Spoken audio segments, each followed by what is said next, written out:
За нэгдсэн үндэсний байгууллагын цөлжтэй тэмцэх талбарын 17 дугаар баг хурал Монгол улсад бас амжилттай зохион байгуулагдаж байна. Тэгээ одоо энэ 7 оноос эхлээд санхүүжилтийн өдрүүд одоо бас эхэлж байна. Энэ бол одоо Монгол улсад энэ цөлжтэй тэмцэхийн талбарын хурлыг одоо хийгээд үүнтэй холбогдуулаад Монгол улсад ямар төсөл хөтөлбөрүүд хэрэгжих боломжтой вэ гэдгийг тодорхой болгох ийм одоо цаг хугацаа эхэлж байна гэж ингэж бас ойлгож болно.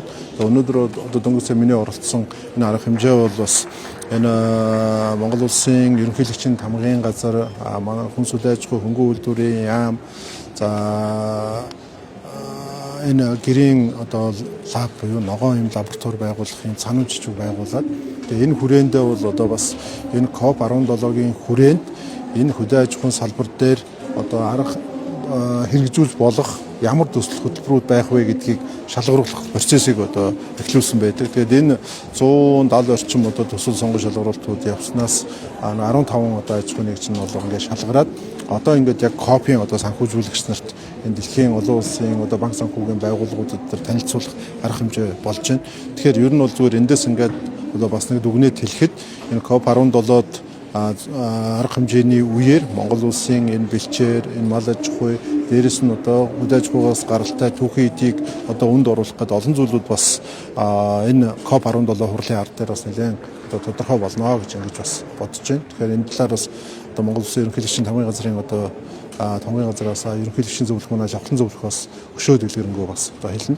Тэгэхээр эндээс юу дүгнж хэлэх үү гэхээр ер нь бидний хувьд энэ хөдөө аж ахуйн салбарт энэ хэрэгжүүлэхийн төсөл хөтөлбөрүүдийг аль болох бид нөгөө хувийн хвшлүүдийг олон нийтэд бас ил болгох одоо нөгөө хөрөнгө оруулагч нарт төр гүгээд байхаас илүүтэйгээр хувийн хвшлийн маань өөрсдөө бидэнд ийм болцоо байна гэдгээ ингээд танилцуулах болцоог бас энэгээр олгосон гэдгээрээ бас их онцлогтой гэж ингэж бас ойлгож болно.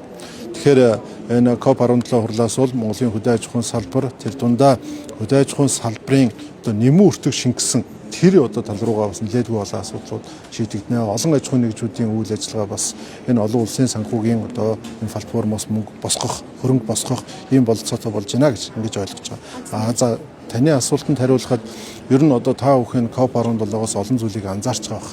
Ер нь зүгээр Монгол энэ дэлхийд энэ бэлчээрийн мал аж ахуй ингээд доктортой хөгжиж байгаа цорын ганц улс бол ер нь Монгол улс болж одоо хөгжиж байна гэдгийг бас олон зүйлээс харж байгаа болов уу гэж ингэж бодож байна. Тэгэхээр бид энэ дэлхийд одоо ондоосч байгаа энэ бэлчээрийн мал аж ахуйг дэлхийн цагуурын өөрчлөлт энэ олон зүйлүүдтэйгээ яад уялдуулж цааш нь авч явах уу гэдэг л зүйлийг бид их оновчтой хийх ёстой юм а гэж ингэж бодож байгаа. Нөгөө талдаа бол яг манай газрын харилцаа геозийн зураг зүүн газраас Монгол улсын одоо бэлчээрийн даатц бол бас тодорхой хэмжээнд төвчилж байна. Гэхдээ энийг одоо бид бэлчээрийн менежментийг зөв хийж чадах юм бол бүр одоо бас ядгаа алтлаач бас дордчоогүй байна гэж. Тэгэхээр энэ бол бидэнд бол их сайн мэдээ гэж ингэж ойлгож болно. Тэгэхээр энэ би бас түрүүнд бас хэлжсэн энэ COP17 энэ уулзалтын үеэр олон улсууд ирж өөрсдийн одоо энэ тулгымцсан асуудлуудаа ярьж штэ.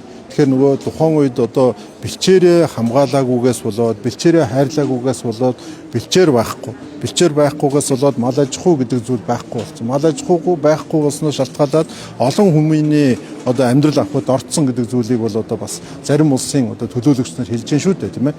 Тэгэхээр бид ч гэсэн ийм байдалд орохгүй тулд нөгөө талдаа энэ дэлхийд ганцхан нүүдлийн соёл иргэншил энэ бэлчээрийн мал аж ахуйгаа давхар авч явах ийм л одоо шаардлага байна. Тэгэхээр бид бол энэ бэлчээр дээр, мал аж ахуй дээр тодорхой менежментүүдийг одоо зайлшгүй хийх одоо шаардлага байна гэж ингэж одоо үзэж байгаа. Тийм ч учраас энэ бэлчээрээ хамгаалах, хайрлах, нөгөө талдаа мал аж ахуйгаа хөгжүүлэх, нөгөө талдаа малын тоо биш, малын чанар, түүнээс гарч байгаа эдийн засгийн ашиг шимийг бид л өндөрт өргөх ийм л болцоотой болох хэрэгтэй.